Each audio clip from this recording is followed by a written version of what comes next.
Ladies and gentlemen, welcome to the Nighttime Show. I'm your host, Steven Kramer Glickman. With us, as always, our producer and head writer, Matt Walker. Today's guest is absolutely incredible. You might know him from his role as Wacko on the Animaniacs television show, from his roles in the movie WALL-E, and of course the movie Up, and most recently Secret Life of Pets, and that's a secret though. Yeah, and all sorts of other things. Ladies and gentlemen, Jess Harnell is with us. How about that? Hey! And I'm here with you and Matt, dude. This is it. Show business, That's bro. great. Another person from the best movie with talking animals all year. Oh, yeah, real see? nice. Secret Life of Pets. Real nice. It's not pal. one, it's number two, for sure. Man, Yeah, it's very, very good. He does that to me all the time. When Storks was about to come out, him and me would drive down the street, and we'd be looking around for billboards, and he would see Secret Life of Pets billboards, and he'd go, "That's the best movie with animals this year." Now I see Like, where "You you're going. son of a bitch!" Yeah, but Storks did have one big thing going for it. What's that? Steven Steven Kramer Glickman. right there, ladies and gentlemen. That's what I'm talking about. Yeah. Jess, you have a phenomenal career, a phenomenal wardrobe, and a phenomenal voice. Thanks, man. Now, you and I met on the set of Big Time Rush. Yes. You came in and you just crushed it. You came in for an episode, and everyone lost their Oh, mind. thanks, man. I was playing basically a derivative. It's like a cross between Captain Jack Sparrow and Ozzy Osbourne. Remember that? Yeah. And he was going to be inducted into the Rock and Roll Hall of Fame, and the guys on the show had to babysit him. Yeah. And he constantly had heart attacks. I remember that. There were a lot of heart attacks. He had heart attacks constantly on the show. Yeah, like 6 of them. Yeah, so But he funny. bounced back quickly, Steve. He really did. And you were great, man. I remember walking out of there thinking, that guy's killing it, man. I mean, you were so good on that and so funny. Did you wear your own wardrobe when you were on the show? You know, it's funny you ask because I seriously, when they asked me to do that, okay, because once in a while, I mean, primarily what I do is voiceover and singing, as you know. And sometimes my buddies that know me will call me and say, hey, you want to do something on camera? And I say, okay, sure. And I already know what it is. They're like, you're going to play an 80s rocker. And I'm like, wow, that's a stretch. Or maybe a pirate. But it's like, okay, well, I can imagine. I know what you're going to do. And I actually said to them before I went to wardrobe, they said, listen, we're going to have a bunch of stuff for you to wear. I said, you know what? I said, I swear I'm not trying to be difficult in any way, but sometimes when they dress you for these things, Steve, they make you look more like Bozo the Clown than Motley Crue. You know what I mean? And so I said, can I please come in there and like go through this stuff before I met you, before I showed up on set? Mm-hmm. And they were kind enough. The wardrobe people at Paramount were really, really nice, and they had a lot of stuff laid out for me. Mm-hmm. And I went through it, and I said, this is cool. This is cool. This is stupid. This is stupid. Mm-hmm. This is ridiculous. This is ridiculous. Yeah. And because, I always say in the way I dress, there's a fine line between being a rock star and a transvestite. You got to walk it real carefully. Sure. You know what I mean? Yeah. And it's the same. It's like there's a fine line between looking like a rock star and looking like a clown. And I didn't want to look like a clown. So the stuff I wore on the show was stuff I would have worn. And end of the story, they gave it to me at the end of the shoot. They said, you know what? This looked cool on you. You can keep it. And I've worn it since. That's so awesome. That's amazing. Yeah, it's pretty good. You don't wear that leopard running suit that you wore a whole bunch. You know what, though? Do you? Pretty often, Yeah, actually. Because you look good. Oh, yeah. Well, here's what happened. First episode of Big Time Rush, I came in. I was wearing a suit and a tie. No kidding. And I said, this doesn't make any sense. Yeah. That's not how I'm playing the character. We should have these, like, sweaters or like this or whatever. And they ended up letting go of the costume department, and a new costume department came on, and they dressed me for the whole run of the show. And I even bought some of my own pieces to like wear. I'd bring in my own sweaters and my own hoodies. Because you knew who the guy was. Yeah, and so for first season, those kind of loud sweaters were kind of popular on the show. Yeah. Like popular in real life. And then by season 2, that fashion had gone away. Yeah. And you know why sweaters went out of style? Bill Cosby, dude. That was it. Oh yeah, that was the end of the sweater. That ruined the sweater. That ruined the sweater. He's a sweater ruiner, among other things. Yeah, absolutely. Yeah. They ended up having to have sweaters handmade for me by a company across the street from Paramount called Muto Little, and they built Muto Little. That was my name when I was a dancer. It was Muto Little. Yeah. It was awesome. Thanks, man. And now I get to keep all my sweaters. That's pretty great, right? I love that stuff. That's a fringe benefit, folks. That's why you want to get into show business, is for the free sweaters. Yeah, and I got free clothes from that show just for being his friend. I showed up on the last day of season 2, and they're like, "Oh, we're getting rid of a bunch of clothes. You're the same size as everyone in this boy band. Just take what you want." Isn't that great? Yeah. Yeah, absolutely. You got some cool gear out of that, I'll bet. Things that I never would have bought because I don't understand fashion. I don't know anything about it.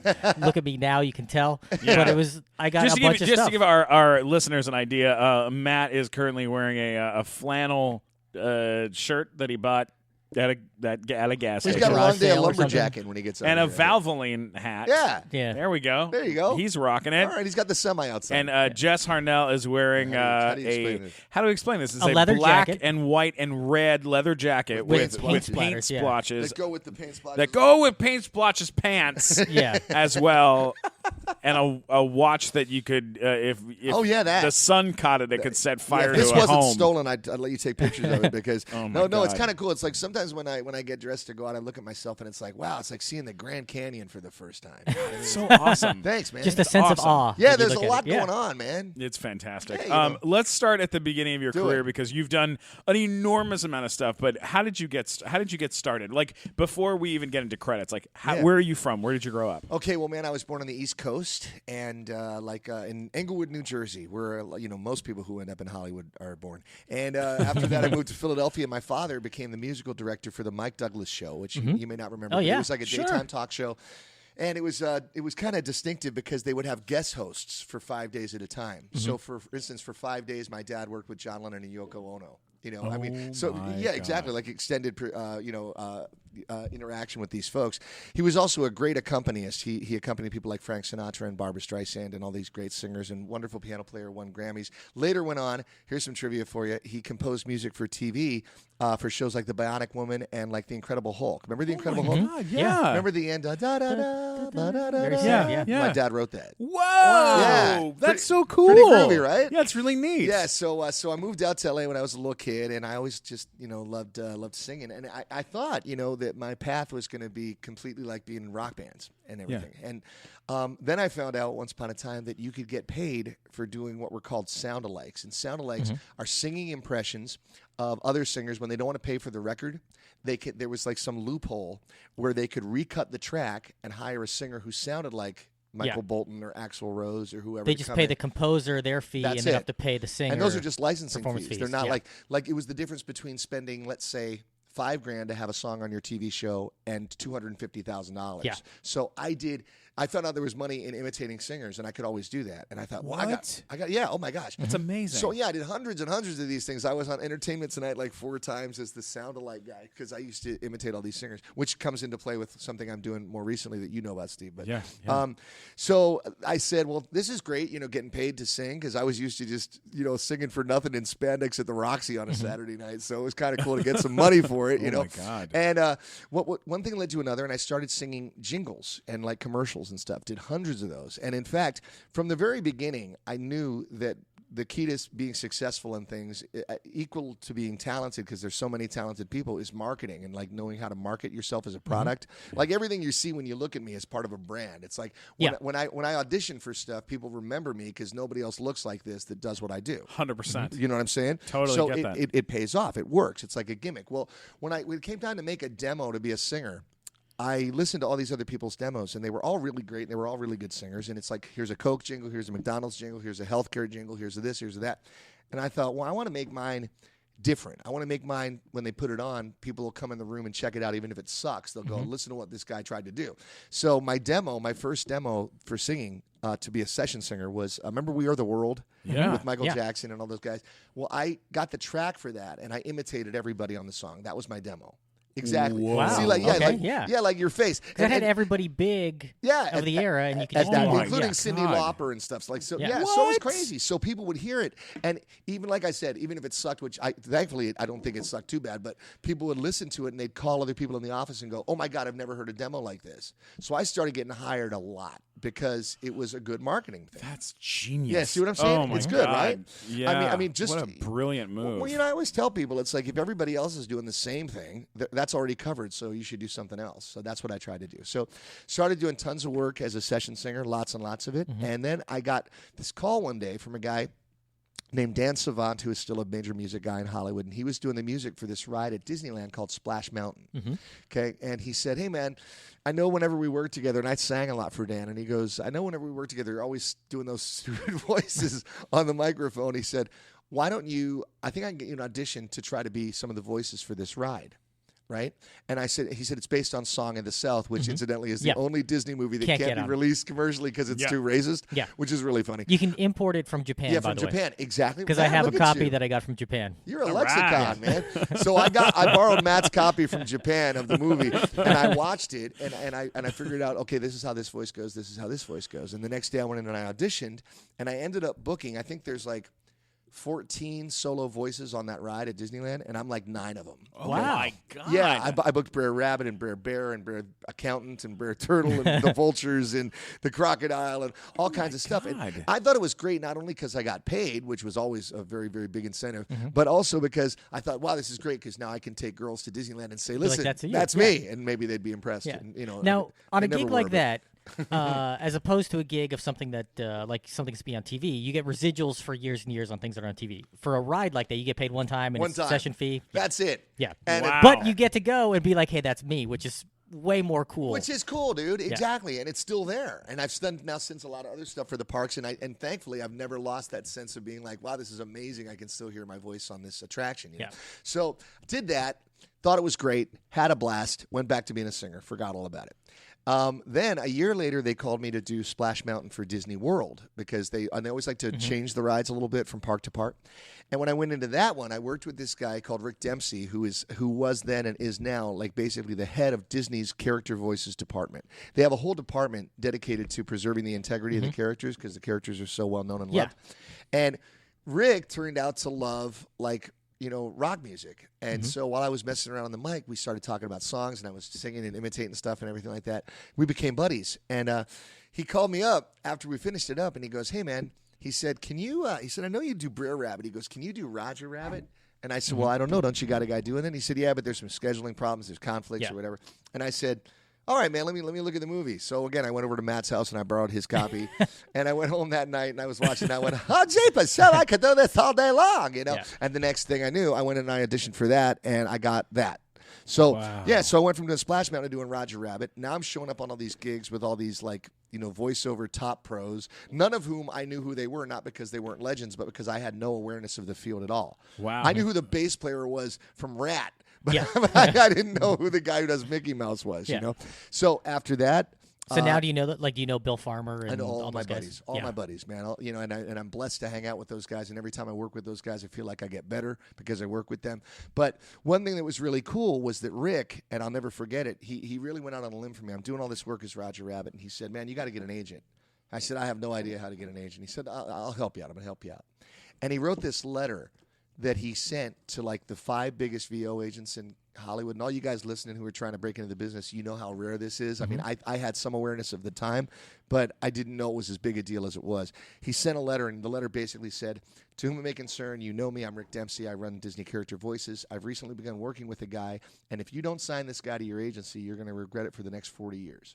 Sincerely, Rick Dempsey. That's amazing. Shit. Yeah, isn't that crazy? That's a huge deal. Hey, you said holy. We can say that on the air? Yeah. Holy. Great. Awesome. We say whatever we want. I didn't know, man. Now, how were you getting auditions before you had an agent? You were just finding out about them and sending your stuff over? I didn't have any tapes? auditions. I just got hired for singing stuff because of the We Are the World thing. Okay. And you were submitting your reel. You were submitting a voice reel. Sent a singing reel, not a voiceover reel. I didn't have a voiceover reel. Yeah. I didn't have a voiceover reel at all. God. And what happened was the Splash Mountain thing came through singing. The Roger Rabbit thing came through the Splash Mountain thing. And then the agent came through the Roger Rabbit thing.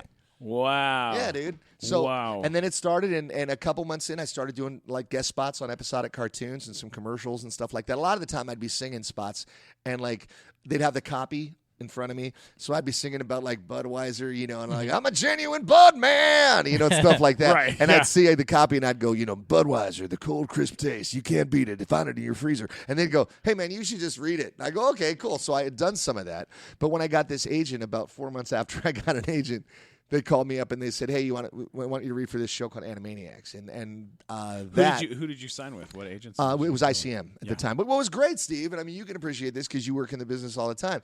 It's unbelievably rare to have one agent of any stature interested in signing you. I had 5 agencies taking me to lunch. Oh, my God. That's amazing. And again, this, folks, if it sounds like I'm boasting, I swear I'm not, because I thought it was ridiculous. But I mean, I'm just, they're like, hey, we'd love to have lunch with you. I go, great, because I didn't have a lot of money. And I'm like, lunch is great. Oh, yeah. So they take me out for lunch. We talk about it. And, ICM just seemed like a great fit. What I remembered about them is they got me work before I signed with them. You see? My God. So that did it, So that's what kind of made me go, oh, this is going to work out just fine, And it's been great ever since. Now they've become DPN. They broke off from ICM because ICM got rid of their voiceover division. They became DPN. I've never been with a different agent. They're great, and I love those guys. Wow, that's incredible, man. Yeah, it's cool, man. Amazing, Yeah. amazing. How about that? Hey, man, this is a lot of fun. Are you having a good time there, Matt I'm Walker? having a great time. Man, oh man, do I love recording episodes of the Nighttime Show podcast. But you know what I love doing even more than that? What do you love more than that? Popping open a bottle of Fireball whiskey, which I happen to have with me right here. That And is you a know bottle what? of Fireball. It is. It's a big bottle. It says Fireball whiskey, and it is yummy, yums, cinnamon flavor. I'm actually, I don't know if you can hear it, but if I hold up the bottle, you can hear the bottle talk. Hang on. You can't hear a bottle talk. Wait, shh. Just listen real quiet. Oh, what's happening, everybody? How y'all doing tonight? Hey, there's my bottle of Fireball Hey, whiskey. That bottle's talking. That's That's a fucking crazy. real bottle that can talk. That's Yeah, amazing. What's happening, Matt? You said you were having a good time, right? I am having a good time. You want to have a great time? Yeah, you want to have a great time? You got to pop that. We're going to pop this bottle up, and I'm going to put you in my mouth. Yeah. You ready for that? Oh, I've been ready my whole bottle life. Oh, I want you so deep down my throat. Here we go. I'm going to take it. I'm going to take it all. Give it to Here me, we go. baby. I'm opening it. Oh, can you smell that? Whoa, you swallowed that whole bottle of Fireball. That's amazing. Well, it was a nice. It's a lot of Fireball, and it's down in my belly. Are you down there? Steven, this is a blast, man. Thanks for swallowing me. Hey, how's it going in my stomach? How is it down there? Oh, it's really great. Hey, did you go to In-N-Out? I did. Oh, man, lucky me. Yeah, you bet. Enjoy some of that, buddy. Those are for for y'all. This is great, man. Let's get for y'all. loose. Let's get loose. Let's have a good time. I'm gonna shake my belly around. Wait, whoa, whoa. Hey, you see a TV guide in there? Yeah. Whoa. Yeah, actually, I do. One of the. It's dog hair. TV guide? There's a TV and a TV in there. Turn around. You can see it on the wall. Cool. It's Sanyos, I believe. Sanyos Fireball. What do you see on the TV? Oh my gosh, lucky me. What? Is this a, Get out. Is it? Are you- Is it an old episode of Quantum Leap? Yeah, whoa! Is he ever gonna get back? I don't know. I don't know, but enjoy that, buddy. And thanks for being in my stomach. Fireball whiskey. It's a party in your stomach and a party in your heart. Fireball whiskey. Bye. All right, let's get back to the show. So when you got Animaniacs, did you know any of the other VO people that were in that at the time, or was that a brand new? It was Rob Paulson, and were they all brand new to you? See, you know more about it than I did. Here's what happened, man. I showed up. Right. Well, first of all, the way I got it was really funny because when I read for it the first time, they had all the character descriptions but no pictures. Right. And they said you can read for any 4 characters, right? So I read for Yakko and Wacko and a couple other guys. And with Wacko, I just did some crazy cartoony voice because it said this guy's completely out of control, doesn't wear pants, which I thought was awesome. Hysterical. Yeah, exactly. And he carries a bag with him that's got everything in the world in it, and he hits people with a hammer. And I'm like, boy, either he's a serial killer or a cartoon character. This is Right, great. yeah. Right. So I did some wacky voice, and I got a callback. And, a callback is when they like your initial audition enough to bring you back. Right? Sure, yeah. So I go in there, and I'm working with Andrea Romano, who's won more Emmys for voice directing than anybody in history, and she was fantastic and is fantastic. And she's directing me at my callback, and she goes, hey, you do a lot of impressions. And I said, yeah. And she goes, why don't we try some with impressions? I said, okay, who do you want to try? And her first answer was Elvis, which is so weird. Because imagine Wacko being like, hey, man, hello, nurse. Can I call you Dadoo? Come on, man, that's all right. It would have been like, you see what I'm saying? It's just, I got a potty emergency, man. It's like, it would have been so weird. So I said, well, hey, she goes, so we did Elvis. And she goes, okay. She goes, what about the Beatles? And I love the Beatles, man. I mean, I love me some Beatles. I know all of, I'm like Rain Man with the Beatles. I'm like, yeah, John Lennon born 1940, definitely 1940. It's like, I know everything about the Beatles. So I said, well, which Beatle do you want? she goes, well, don't they all pretty much sound the same? And I said, see, this is the mistake. I said, that's like thinking everybody from L.A. sounds the same. Because you got, like, John's voice was always sort of sharp and in his nose. It's like it's coming out of the ear, And then Paul's voice was a bit like more light and friendly, and friendly and having a good time and all this sort of thing, Then there's George, and George always talks very slowly and had a very thick accent like this, you see. And then there was Ringo, and Ringo's down there at the bottom, so they're all different, So I said, let's do it like John. So I'm like, hello, nurse. And I'm like, we're hanging out in the water tower. This is great. We're going to have a great time. And then she showed me a picture of him. And I went, oh, he's a little tiny guy. I hadn't seen a picture of him. Mm-hmm. And she goes, yeah. I go, well, I can't have him sound like a man if he's a little tiny guy. And I go, so let's just, we'll take his voice and make it smaller. And next thing you know, we had Wacko, and that was it. And that's where it all started. Oh, my God. So, dude, I got that. What's great about that, I'll tell you, this is a funny story. I'm sorry I'm rambling on. No. This is what it's all about. Steve asked me a question 45 minutes ago, man. No, so what was really cool is that, when you asked if I knew these people. So I booked the show. I knew Steven Spielberg was involved, so I figured that the checks would clear, and that was a good sign. Mm-hmm. And I show up the first day, and I'm working for Where were you? Where was it? It was a place called Sound Castle in Glendale. That's where we started recording. It's no longer a studio, I don't think, but it was a great place. And show up, for you voiceover aficionados, I was working with Rob Paulson, Tress McNeil, and Frank Welker. Okay, now between the three of these guys, they could blow up IMDb. Okay, yeah. I mean, it's like they just worked on everything. I had no idea who any of them were, which was actually really beneficial because even though nervous and intimidated are not two words I'd use to describe myself, if I had known who they were, I might have been a little bit more intimidated. But as it was, I just thought, this is so goofy. Listen to these voices. These guys are doing crazy stuff. And in fact, my first words to Rob Paulson, who's since become like one of my best friends, they had a coffee break. And now, other than saying hello at the beginning of the session, we hadn't talked. And I walked over and he's making coffee, and I was thinking, this guy's really good, So I went over to him, and I just kind of looked at him. And my first thing I said to him, he said, hey, man, how you doing? I said, good. I go, and I thought this was really intelligent, but it's really ridiculously stupid. I said, I really like it when you make your voice sound like people that you're not in real life. That's exactly. That's what he did. And he went, yeah, man, well, you too. That's pretty good. So, and a really fun little anecdote that I love to tell is like, I don't have any like filter, which probably explains why I have a busy social life, because I just say whatever comes into my head. And usually it goes over pretty well, but sometimes it's like, wow, that was pretty crazy that you said that. The first time I met Steven Spielberg, they had this unbelievable party for us right before the show premiered on the Warner lot. Now, we knew that Steven liked what he was seeing, but he hadn't met any of us yet.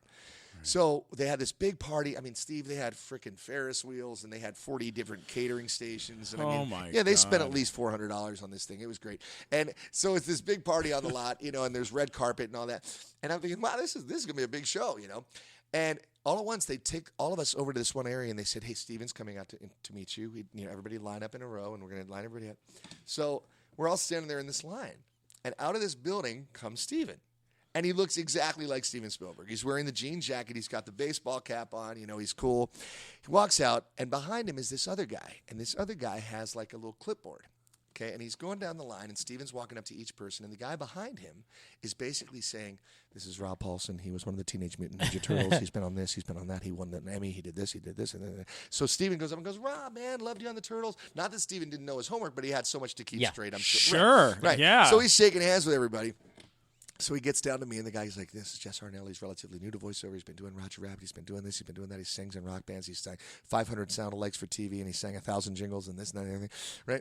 So Steven comes over to me, and he goes, Jess, man, he goes, I want you to know I really love what you're doing with Wacko. Nobody else did something that weird with it, and it's such a pleasure to have you here, and I hope we all have a great success with the show, and welcome aboard, and all this nice stuff. And as he's saying it, I'm just nodding and looking at him, and he finished talking, and I go, hey, man, I got to be honest with you and tell you, I didn't really hear a word of that, because all I could think about the whole time you were talking is how much money you have in your wallet right now. Oh my God! Right? Yeah, and everybody, exactly, and everybody on the line, everybody on the line was like, and he's shaking my hand, and we kind of look at each other for 5 seconds, and he goes. It's a lot. Right? And I go, I know, dude. I go, like, how long we been talking? Like 30 seconds? $10,000, right? I go, 10, 15? He goes, something like that. I said, yeah, listen, it's really great to meet you, man. It's an honor, and I hope that I do a good job on the show. And he goes, yeah. So he starts walking away, and they're all looking at me like wide-eyed, like, what did you do? And Steven turns around and goes, hey, Jess, let's get a coffee. So I go, okay. So we went over and had a coffee. Me and Oh, Steve. man. So this is what I'm saying, man. It's like if you just say what you're thinking, usually things are going to go well. That is That's amazing. amazing. So that's how I got started, Steve. Next question. Oh, man. Now, I looked on your IMDb, and there is something you did that I was a little. I don't remember the announcer on this show. That's why I got to ask you about it. But you were the announcer on America's Funniest Home Videos. I still am for 18 years, dude. That's amazing because I remember like Bob Saget doing the voiceover of a For lot all of the it. for all the clips. Yeah. And let them continue to do that because I love that gig because I don't have to go nuts. I go in there. Yeah. I love the people. I love the show. I'm so proud of doing that show, man, because as crazy as and as wild as I may look, I love the fact that there's still entertainment that families can watch together. And the little kid can watch with their mom, who can watch with their mom, and everybody laughs and it's cool.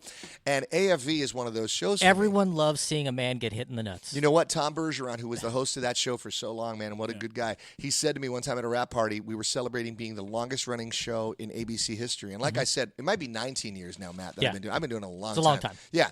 And I said to Tom, I go, man, you think it's going to keep going? He goes, Jess, as long as people like watching each other hit themselves in the nuts, we're going to have a show.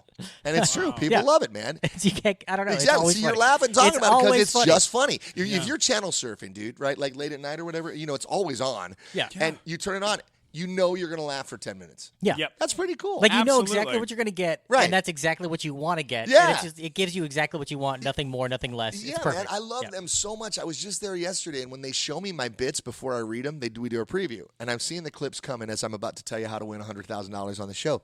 Wow. And as this clip starts, I'm like, okay, that beam's going to fall on his head. That ball's going to hit him in the chin. Yeah. That seesaw's going to hit him in the nuts. That motorcycle's going to go out from under him, and he's going to do about, because you can see it coming, but it's still fun to see. Yeah. And what's cool, too, by the way, in all those clips, I should point out, that they will not run clips where somebody got hurt. Like really hurt. Yeah, I mean, like if if you're yelling for a second because you got hit in the nuts or something, they'll show that. Sure. But they're never going to do something where somebody needed to go to the hospital, which is cool. When I was a kid, we would watch that show on repeat. Yeah, Yeah. our whole family would sit down and watch it, and it became a thing that over the summer we would try to make a funniest home video and try to submit it. And I'm sure we put in a few VHS tapes over the years sure you of did us too, man. awkwardly That's trying awesome. to fall into the pool, stupid things like that. And they're But good God, at sussing those out too. The ones where people are trying to make stuff Faking it, happen, yeah. they're pretty good. They Do got you like think that show has really been affected by the prevalence of YouTube now? Like so many of these clips now, people just put online instead of like sending to a place like that. Like, because there's this easy outlet. I mean, half of YouTube is people just screwing around doing weird stuff. It's a great point, and I'll tell you a couple of things. First of all, YouTube has changed everything because Mm-hmm. it's like I do a lot of appearances and I do a lot of work with kids too. And like when you're talking to little kids, they don't watch TV, man. Yeah. They watch YouTube. My friend brought his kids over to watch a Raider game a couple weeks ago. His daughter sat there for 3 hours watching videos of people opening toys on YouTube. Yeah. Oh yeah. There's on a his new phone. thing. That's what Dude, you- I've heard about unboxing. that where they're opening toys. That's the whole- these kids I will watch know. it for hours. I was like, that's amazing. I don't know the funny what's thing. going The on. cool Yeah. thing is, though, and I'm not just saying it because I'm involved. I try really hard to be objective about everything that I do and just kind of look at it from outside myself. The cool thing with AFV is, and the reason that I think it will continue to have a life is because people who don't watch YouTube and still watch TV are going to love to watch AFV. Yeah. Plus, there's the element of winning some serious dough. Yeah. So people go, well, I can put my thing up on YouTube and maybe not, my neighbors will see it, but this is pretty good, and I could win $100,000 because they do give Yeah. they give away $100,000 twice a year. That's a big deal. Yeah. Yeah, and that's I'm- a big. That's a just big for shooting part a of video at a birthday party of your kid's face landing in the cake or whatever. Yeah. And it changes some people's lives. So it's really a cool thing. That's cool. Yeah, because I mean, there are other like knockoff shows. I mean, there's been so course. many. And they don't take that same like family angle that show has done. Like Yeah. America's Funniest Home Videos has always been a family show, and it will always be a family show. And then Right you on. have your Tosh.0s, you have your ridiculousness, you have your whacked out sports, all those other clip shows, Yeah. which do a different take on it. Which is nice. They're doing a similar thing, but they're completely different shows. Well, it's like those shows. I gotta be honest with you, man, and I'm not dissing them at all. But I've seen them all, in isolated episodes and stuff.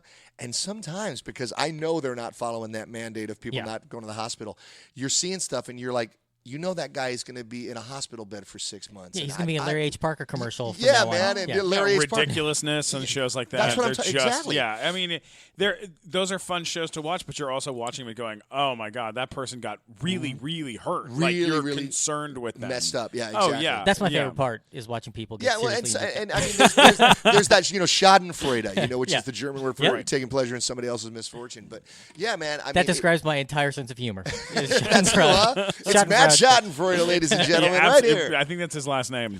All right, so I'm going to take a little walk through some of these credits with you real Go, quick. dude. Go. Now, the first credit, and we always like to bring up the first credit on your IMDb. Yeah, which I don't even look at, but go is ahead. Throb, 1986 TV series. Wow. You played That's a member number of one? the Playthings. That's number one. That's the first thing you ever did. Oh, my I don't God. know if that's true. No, it's totally not the first thing I ever did. I've been singing sessions for like a year before that. What was So, that? What was that? Throb exactly? was a sitcom that was set at a record label in, I think, New York or something like that, and it showed what went on behind the scenes of a record label. And my part in that was pretty funny.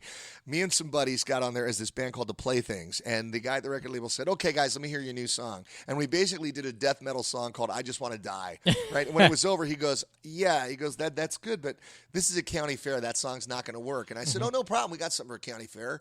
And we sang "Goodbye, My Coney Island Baby" in barbershop harmony. Uh-huh. And, Nice. and looking like rock Yeah. and roll guys and stuff. So it got a big laugh, and that was my my introduction to the fabulous world of show business. But like I said, I had been singing stuff for a long time. The funny thing with IMDb is when you're not credited for stuff sometimes, and even sometimes when you are, it's still missing. Yeah. But I know Well, I've got a here's ton one of my stuff one of on my it. favorite things about Yeah. sometimes you discover little hidden gems like Sure. that show had a couple. I'm going to throw out a couple cast members who were on that show with you. When in one of your first credits, Robert Picardo from from Star The Trek, Doctor. Yep. right? Yep. We got Richard Hatch, Yep. from Battlestar Galactica, Galactica. right? Not Richard Hatch from Survivor. Different no, Richard No, Hatch. the different Different guy. Hatch, pre-Survivor. We got Paul Walker. Yeah. From Fast Oh, yeah. and Furious, Yeah. the late Paul Walker. God rest his soul, right? God rest his soul. Jane Leaves. Yep. Oh, For wow. sure. Jay And- Lees was a regular. Yeah, and lots of other amazing. I love that. I just ran into Jonathan Lipnicki the other day Oh, my from gosh. Jerry Maguire. Love that kid. And we were talking, and he said, I said, I just worked with Ed Begley Jr. on something, and he goes, Ed Begley Jr. He played my father on a TV show where Bronson Pinchot was an alien and lived with us, and I was like, what? Yeah, yeah, yeah. And I never heard of it. It was on for like 4 dude, it's like episodes. branches. It's 6 degrees of everybody. I just Yeah. love that stuff. Yeah, I of love course, it. man. It's way Darkwing Duck. You were on Darkwing Yeah, Duck. Can we ask Darkwing- real quick before that? You're credited as a voice on The Adventures of Monkey Island. Yeah. Which is one of the all-time great point-and-click adventure video games. Thanks, like that's man. a legendary game Thanks. in that realm. Now, when you do video games, is that a different thing for you in terms of how you approach that from TV series, or how does that work? It's a good question. One good thing that comes up out of working as much as I have been blessed to work over the years is that sometimes you have the power to say no. And the reason I bring that up is that with video games, a lot of the time you guys would be shocked, man. I mean, it's like, this is, it's strange to think that my entire livelihood rests on 2 pieces of muscle that are about a half an inch long and a quarter inch thick. And that's Seriously. my pipes, right? Yeah.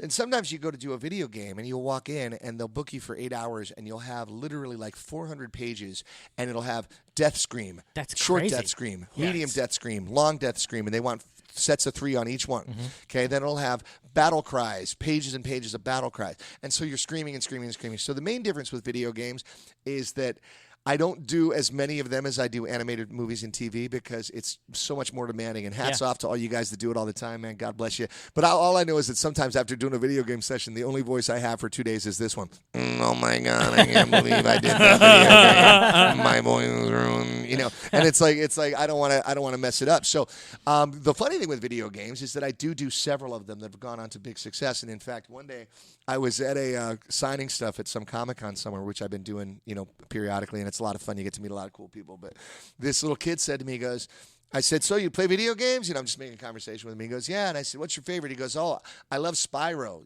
Spyro the Dragon. Yeah. And I go, yeah, Spyro's cool, man. And he goes, well, you're Spyro. And I go, no. And he goes, yeah. And he showed it to me. And I go, oh, my gosh, yeah, I was. I totally forgot that I was him, and I was Crash Bandicoot and like all these other like large, big iconic video game characters. But basically, work is work, and I love it, and I show up and I do it, and then I just sort of forget that I did it, and it's great. Unless they keep having me back, and then I remember I got to show up again. Yeah. In the voiceover world, I know that there was like a huge thing with SAG-AFTRA this past year. There always is. There's always Periodically, something. right? Like, was that something?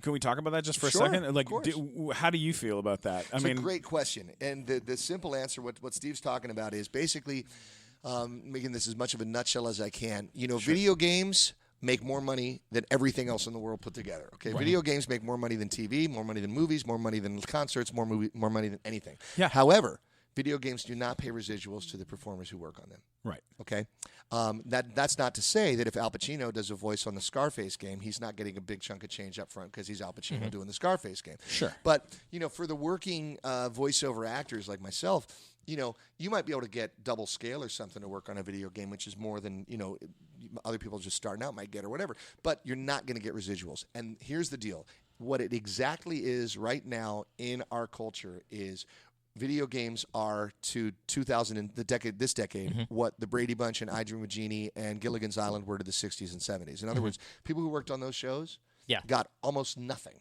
Right. Okay. I mean, they got paid up front in what seemed like decent money at the time. Those shows have each been rerun probably 100,000 times, and those people don't get any residuals. Yeah. Now, we have corrected that. Okay, and the people who are working on sitcoms now will make residuals forever. Like and ever. you get a check every time I see you on Empty Nest. Yeah, Empty Nest. Oh my gosh, that's right. Yeah, by now Which, it's by the like way, I still watch that show. It's like 2 cents, but yes, I do. But the thing is that it basically what's going to happen is in 15 years, 20 years, this will all be sorted out, and you will get residuals on video games, and it'll be fine. But right now, it's the 60s for TV. That's what it is, and everybody's fighting tooth and nail because the poor people who do make most of their money in video games don't enjoy the residuals that people working in television and films do. And that's got to equal out, and it will equal out. But it's a battle. So that's what's up. Look, I mean, you have hundreds and hundreds and hundreds of credits. Isn't that weird? I know. How'd that happen, An dude? extraordinary amount of credits. What, like, instead of going through all of them, what are some of your favorites? Like, do you have some favorite pieces that you've worked on that you're kind of the most proud of, or that you have up in your home, or that you like when that's you get very sweet. anything like that? It's a great question. There's always projects that are dear to your heart. There's one I wish I could tell you about on air. I could in a few months. There's 2 things that happened in the last year that were really awesome, which is that 2 of the movies that I loved most when I was a kid were being remade into new animated projects, and I landed featured roles in both of those projects, which, as I said, when I was a kid, were my favorite movies. So that's really amazing. In terms of stuff that I can talk about, Animaniacs holds a huge place in my heart because I made friendships there that I still maintain, and I love those people. Yeah. We got to do all those great songs. God, I did learned you about ever. geography. You know what I mean? That show was absolutely phenomenal. I mean, there's never. I don't think that we've ever had a cartoon that's been as incredible as Animaniacs, and it hit It was like me. the Marx Brothers as a cartoon. Yeah, it was. really That's why was. That's how they designed it, man. Yeah. It really was. And as a kid, I remember wanting so badly to be in the industry and wanting to get into the movie business, but mostly because I wanted to be on the Warner Brothers lot. Dude, that's because beautiful, that's man. where that's where it took place, was on the Warner Brothers Right. lot in the tower. Yeah. And it just it always hit home with me, where it was like, this is probably what it's like. Like, this is probably kind of what it's like to be on a lot. And you walk around and you have you sing songs, and funny things happen. You run into random Orson Welles is there. Yeah, You know? everybody. Oh yeah, amazing. I always loved that about that cartoon. Well, write your local Warner Brothers affiliates, folks, and tell them you want more Animaniacs, because apparently there's a campaign to do some new Animaniacs, which would be amazing. I would love that. Because a lot of people talk about it. A lot of the people that I meet at shows, at cons and stuff like that, and they're all like, "We're getting a petition together. And it's like, that'd be great, because think what they could do with Trump. Think what they could do with the Kardashians. There's so much stuff that they could have a good time with. But so Animaniacs, huge soft spot. First big show, amazing. Going through the years, it's like I loved this show called Drawn Together that I did on Comedy Drawn Central. Together. Yeah. That- you were did that Captain with Hero? Tara Strong. Yeah, Tara Strong. I was Captain Hero. Yeah, Yeah. Oh, so who was amazing. the absolute world's worst superhero, Yeah. and was as this is the cool thing though about The voiceover, secretly man. gay Yeah, but not well, gay. He also whole was a thing. It was necrophiliac, weird. Yeah. and he was, there was so much terrible I've stuff. seen every episode of that series at least twice. It was the rudest cartoon Yeah. you could possibly Oh, do yeah. and still get away with. And there were things I imagine that they only got away with because nobody was paying any attention. That's very true. And then I love the creators of that too. I mean, I've made so many great friends over the years. And I remember when they came to me one year or one time and they said, "Oh my God, we're going to make a movie." And I thought, well, that's great. And then I went, "What are you going to put in the movie?" Yeah. And they said, "Everything we couldn't put on the TV show." And I'm like, well, that's nothing. And it was the only premiere I've ever been to where I was literally sliding down in my seat going, "Oh my God. I can't believe we did this. But this is the great thing about voiceovers. I can go from doing something like Drawn Together, which is as politically incorrect and offensive as it gets, to this show called Adventures in Odyssey, which is like this huge internet radio show that's been around for 25 years or something. One of the most listened to shows in the world, and it's like a Christian show, and it's oriented at good messages for families, and it's so sweet-natured and good. And meanwhile, I'm doing Captain Hero, and then I go and I do Transformers, where I'm these giant, because I'm the only guy in the Transformers movies who's an Autobot, which is the good guys, and I'm Ironhide, who's seconded command to Optimus Prime, and I'm him, and then I'm also Barricade, who's the police Decepticon. car that's a Decepticon. Yeah. So I'm like a good guy. So awesome. Yeah, so it's like I'm good and bad. And then I do, like recently, we're working on these 2 shows that are for Disney that were huge hits and really, really great shows. One was called Doc McStuffins, it's still going, and the other's called Sophia the First, that's still going. And these shows, like the guy behind Sophia the First calls me up and he goes, "Hey man," he goes, "Did you hear that we were the biggest show ever in China when we debuted?" And I said, "Biggest cartoon?" He goes, "No, biggest show ever, Sophia the First." So That's amazing. Wow. Yeah, and the crazy thing, There's man, a billion people like who a billion people love watching you. Sophia the First, So Now, did they use your voice for that in China, or did no, they redub it in Chinese? they used some guy who was like, and I'm like, I don't know what the hell Doesn't that sound like was. you know, yeah. But it's the character, character. that I do here in town. Well, it's not character. People say, "Oh, you're so and so." I'm like, "No, man, I'm the voice of so and so." There's animators and writers. It's so collaborative. Well, But- let me throw a couple yeah. real quick things at you. Go, dude. Ice Age: The Meltdown. Yeah, Ice Age. I worked on a couple of those. What did you do? I in, have in no those? idea. This is what I mean. See, if I see the movie or somebody is paying attention and goes, "You were the woolly mammoth," I'd be like, "Yeah," because I don't Well, remember. in Cars, you were Sven the Governator. Yes, yeah, that's right. That was like an Arnold thing. Is that you doing Arnold? Yeah. Yeah. Yeah, because it's fantastic. Now he's got the Celebrity Apprentice. It's a big show, fantastic. Yeah, sure. Man. Whatever it is that they dial me. I got so many stories. I could know, tell you. man. I mean, Teenage Mutant Ninja Turtles. Yeah, I've done a bunch of those. Have you played any of the Turtles? Or No, I haven't. slide you to I'll be this guy. I'll be Do you do April? tourist. Yeah, April exactly. I'll whatever it is. It's like you come in and you fill in spots, man. I mean, and, love it, too. and the more of it, the better. But I mean, it's harder. What's really cool, man, is at this point, it's actually harder for me to think of a show that I haven't guested on or been on than a show that I have, and that's such a huge blessing. And I don't. Not a day goes by that I'm not grateful about it. Absolutely. Now, what about Up? Up, yeah. Up, I was the guy. I do remember that because it was like that. Have you seen the movie? I'm sure. Of course. What a fantastic movie. Yeah, heartbreaking. Heartbreaking. Heartbreaking. The opening is Dude, the saddest right? opening in any Ever. cartoon ever. Ever. Heartbreaking. Yeah, it makes Bambi's mom getting killed look like Sesame Street. It's like, it's hard. It's emotionally very. It's an very incredible movie. incredible movie. And unfortunately, I wish I could say I had a sweeter role in it. I'm the guy that came to take the old man out of his house and say, "Okay, it's time to go. Go get your stuff. We're taking you away." That was me. The guy who shows up on the porch and says. Plus, I did incidental voices in it, but that was my featured voice. I when we had Bill Farmer in, Great guy. One of his credits is Beauty and the Beast, and we Yeah. were like, "What did you do in Beauty and the Beast?" He was like, "I was the voice of eggs." I was like, "What does that mean?" And like little dancing eggs. He goes, "No.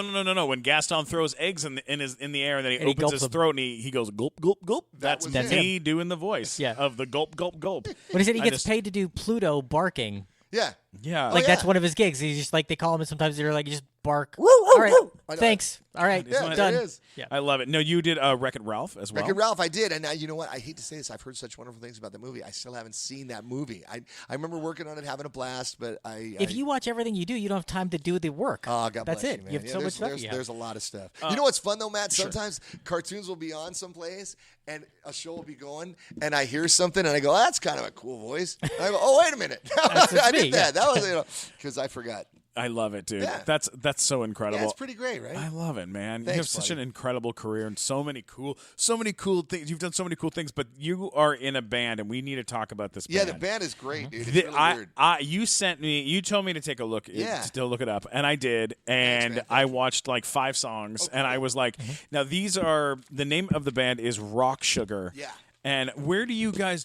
How did you guys meet? How did you guys form? How did this happen? Dude, this is a good story, man. Okay, listen, all you guys who are listening to my buddy Steve right now, you got it. When you have a minute, when this show's over, just go to YouTube, okay, and put in Rock Sugar. And I'm not saying this guy I'm involved. If I wasn't involved, I'd be having the same conversation. I'd say I heard these guys, and watch a video and make sure you watch at least the first minute and a half, because the idea for Rock Sugar and this It's again, sexcellent. That's how we call it. Thank you very much. Not man. even I excellent. like It's that sexcellent. word. I'm using that. You should use that as your next album title. Yeah, I'll go copyright Steven Kramer. Sexcellent. Excellent.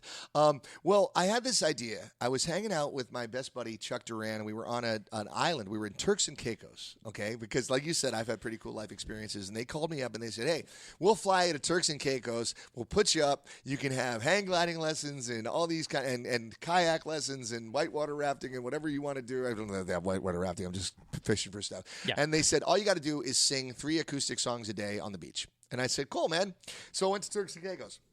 And we're sitting there on the beach one day watching the sun go down. And I said to my buddy, I said, you know, he's stupid. I said, if there was some 80s hair metal band, like Def Leppard or Poison, and I love those guys, by the way, and they got shipwrecked on an island at the end of the 80s, and all they had to listen to on that island, because they would have the CD collection of a 13-year-old girl from the 80s. So all they'd have to listen to was pop songs from the 80s. Yeah. So these guys are hardcore metalheads, but now they're listening to Journey and Paula Abdul and Rick Springfield and all this kind of stuff. And eventually they became brainwashed. So when they got rescued in 2009, because they were shipwrecked in 1989, they thought that Madonna was metal. They thought that Journey was metal. They think all these bands are metal. So what the band does is the guys will play like Enter Sandman by Metallica. Right. But I sing Don't Stop Believin' by Journey over Enter Sandman, and we call it Don't Stop the Sandman, and we make it work. Amazing. Right? We do AC/DC's You Shook Me All Night Long, but I sing Madonna's Like a Prayer over it, and it becomes You Shook Me Like a Prayer. Okay? Love it. So we did this, and we make this video for the Don't Stop the Sandman song. We make this album, which I'm very proud of, because the cool thing is people sometimes say, hey, man, is it cool that I start laughing when I hear some of the beginnings of these songs? And I go, yeah, that's the whole point, that you'll start laughing, and then by the middle of it, you'll go, this is actually really cool. So we worked really hard on it. But like our second gig that we ever did was in front of 20,000 people opening up for Motley. I mean, it's like we've opened up for Aerosmith and AC/DC and Linkin Park and Avenged Sevenfold and Def Leppard and Kid Rock and you name it, we have shared, and Slash. We've shared bills with all these guys. And the funny part about it, folks, is it just goes to show you, you beat your head against the wall trying to figure out how to get paid for making music your whole life. And I mean, I've written a lot of songs I'm proud of and made records I'm proud of.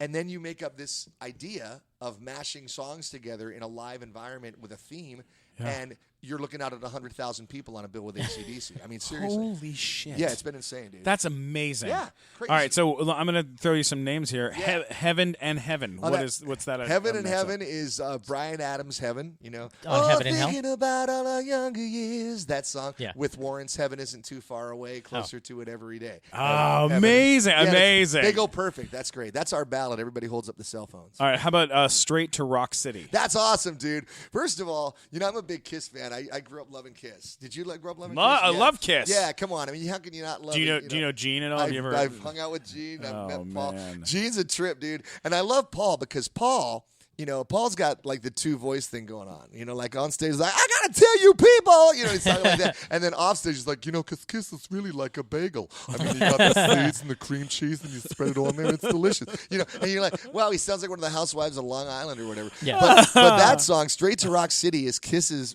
arguably best song, Detroit Rock City, combined with Paula Abdul's Straight Up. Nice. Yeah, and it goes together. That's one of my favorite songs live. And do man. you That thing kills. mimic Paula Abdul? when No, you're singing because that? see, like again, how much can you do? That's Yeah. where it gets weird. I mean, like I do on the record, I do imitations.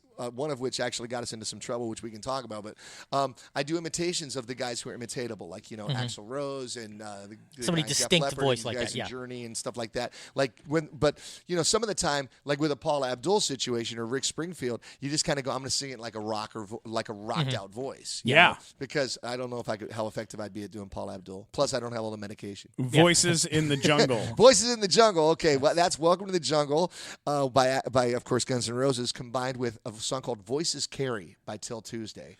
Hush Hush, keep it down now, voices carry. It fits perfect. And there's plenty of room to go, oh, no, oh, and all that Axl stuff in there, so that's good too. I love. What about Praying for a Sweet Weekend? That's a really good one. Praying for a Sweet Weekend is a combination. I like to say this is the song, before I introduce it on stage, I say this is what happens if Bon Jovi gets Loverboy pregnant and Guns N' Roses deliver the baby. It's Praying for is Living on a Prayer. For a Sweet Weekend is Sweet Child of Mine, and Loverboy is Working for the Weekend. Oh, wow. Yeah, 3 of them. Wow. Yeah. Oh, my God. And I mean, some of those songs, like, they're my favorite one on there, though, dude. It's amazing. It's called Dreamin' of a Whole Lot of Breakfast. Okay? Now, there's 3 songs in the title, and there's a surprise song in there, too, because Dreamin' of a Whole Lot of Breakfast is Whole Lot of Love, Zeppelin. Right. Dreamin' is Dream On by Aerosmith. And Breakfast is a song called Breakfast in America. Now, do you know what that song is by Supertramp? You do. It's the one that goes, take a look at my girlfriend. Yeah. It's that song. Yeah. So we put those 3 together, and then the solo in that is actually from Stairway to Heaven. So it's got all kinds You know of what's so cool is that in this career and in this life, you know, people. Sometimes people say to me, you know, like, what is your goal? Like, what's your goal? Like, what do you know? How do you? You have to set a goal, then you have to reach the goal, and it's like, look.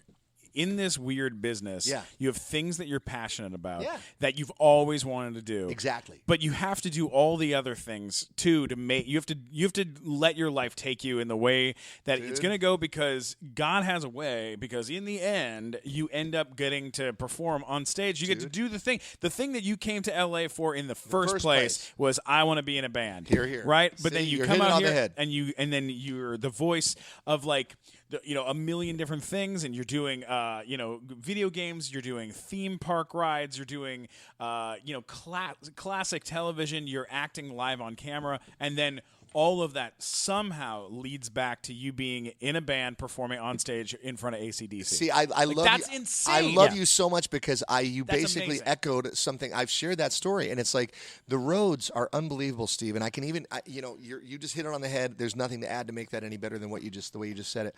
The only thing that I can say in addition to that is that, okay, so for whatever reason, and hallelujah, thank you, God, I have done the things that I've done and have managed to do the things I've managed to do. I mean, I have no qualifications to do anything, okay? I'd be lucky to get a job at In-N-Out Burger, and instead I live up in the hills in a house that looks like a freaking spaceship. It's like, it's awesome. It's just been this crazy, crazy thing. And for a while there, even when I was doing so much voiceover work, which that's me knocking, folks, I'm still so blessed to do, because at the end of every year I'm thinking, well, maybe that was it. Because there's all these great people showing up all the time. I'm sure that was it. It was great. Then I start working again. I go, wow, this is freaking unbelievable.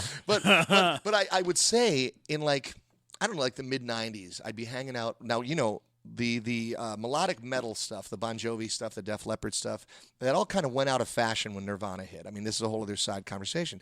But I know a lot of guys who play in bands like that, from the Slaughters of the world to the Warrants to the Wingers to all these bands that were very successful in the 80s who sort of got phased out in the 90s. And we'd be sitting down together. And this is before Rock Sugar, by the way. And they'd say, man, it's so amazing you're doing all this. And I'd say, yeah, but dude, I envy you. You've got to walk out on stages in front of 20,000 people and all these kind of things and that experience and the platinum albums. And, part of me still wishes I could have done that. Not that I was bitter or regretful. I was very grateful. But they'd go, dude, we got to do that for 9 months out of the year, not have a home. Feel completely displaced, hang out with women who didn't care at all who we were except that we were in that band. Yeah. Okay. Get ripped off by our managers and our agents and our promoters completely, spend 2.5 years on the road, and at the end of it have maybe $90,000 to show for it, and they'd go, and now we can't, in so many words, we're lucky if we can get county fair gigs, for such, and they would go, I would kill to do what you're doing, the voiceover thing. And it really sort of kind of was a wake-up call and made me say, wow, I'm unbelievably fortunate to get to do this. And to this day, Steve, with Rock Sugar, and we're still doing shows. We did a ton of shows for a while, then we stopped for a while. Now we're starting to gear up to do more shows. We're working on a new record too. We got some great new stuff that we're doing, because now they know pop songs from the 90s and the 2000s too, because they're back in civilization, so it's cool.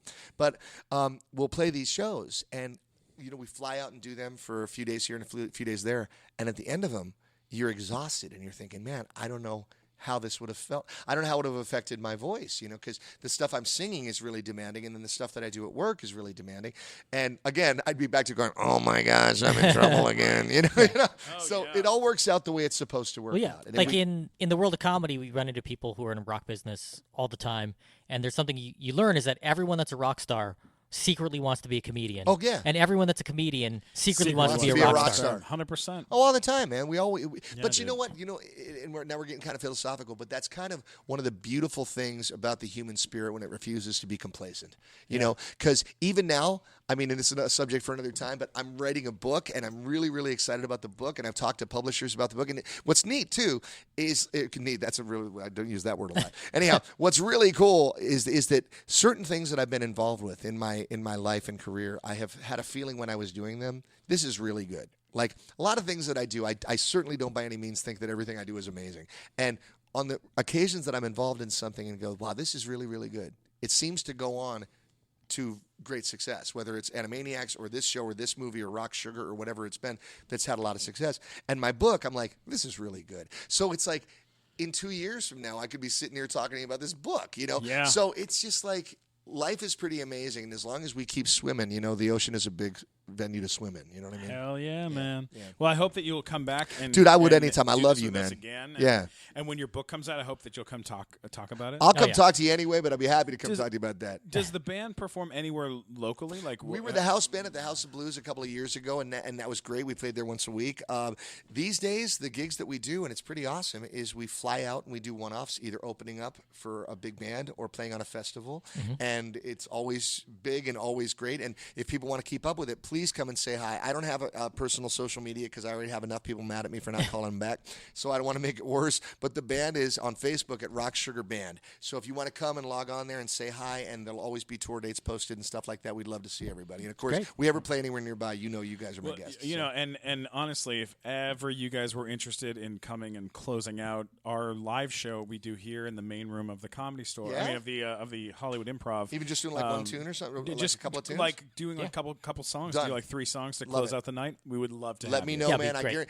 I can say this again with no personal bias. It's the best party band ever because everybody. It's like every song, but they're all drunk. Oh, sounds like so much fun. Yeah. That sounds awesome. Cool, bud. Well, hey, thanks so much for coming. Where can people find you if people want to? Like I said, go to Rock Sugar Band on Facebook. You can say hi to me there. My administrator will eventually yell at me and take it. But like I said, people are always saying you got to get social media, and I'm thinking about it. Do you stay off Twitter and stuff like that? I have a Twitter too, but somebody runs it for me. The thing is that I am so like when I go out and I do events and I meet people, I try to establish connections with them and make them feel more like a friend than a fan because I don't like the fan word. It suggests that there's some sort of difference between me and them, and I think that's bullshit. So I don't subscribe to it. Right? That's very cool. Right. So the social media thing, what I'm afraid of if I did it is everybody I ever met would get on there and say, "Hey Jess, what's up?" And I'd never answer them because I don't have time, and then they'd hate me. People get their feelings hurt, and I don't they want to go- hurt anybody's they go, feelings. Hey, what? I thought Exactly. that we were Exactly. buddies, and then you just hurts my yeah. Yeah. But I thought that we were friends. Exactly. That's what I'm saying. Oh God! You know. Well, I gotta tell you, man, so damn cool having you in. Thanks, man. This was a total blast. And For me too, buddy. Thank you. Matt, where can people find you in the world? Just go to funnymat.com. Just redid my website, and you can find links to everything there. Or if you didn't like me on the show, please let me know at mattwalkersucks.com. Oh yeah, he's got 2. That's good. Yes, people do let him know. What about you, Yeah. man? Where do we find you, dude? You can get me at Steven Glickman, STEPHEN Glickman on all social media. That's Twitter, Instagram, and YouTube. And then don't forget to subscribe to the Nighttime Show podcast. Don't forget to share it and tell all your friends about it. And I love you so much for coming in. Thanks a lot, buddy. Anytime. Thank you so much. guys. It was a blast. I hope to see you guys soon. You bet. Rock on, everybody. Rock and roll. Death is